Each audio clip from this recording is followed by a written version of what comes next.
आज जो अपने गतिविधि करने जा रहे हैं ना, वो अपनी है बर्तन बनाना। मिट्टी के, रेत के बर्तन, रेत की मिट्टी उसको गिल्ली करके फिर उसको गिलास या कटोरी में उसके अपने को बर्तन बनाने। बनाओगे है ना?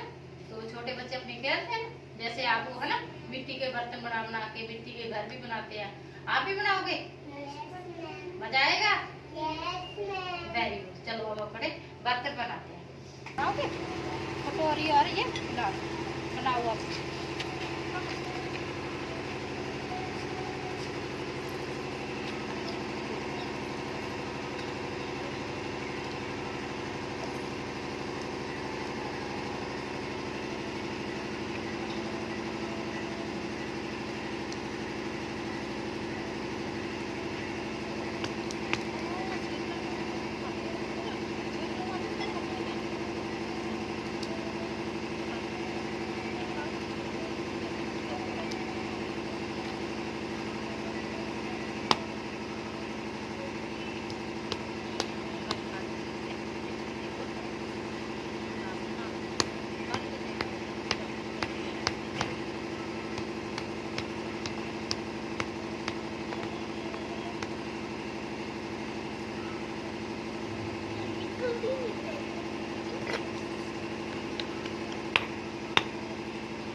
तो आज बेटा जी अपने मिट्टी के बर्तन बनाए तो कैसा लगा? अच्छा लगा। अच्छा लगा तो फिर आपके लिए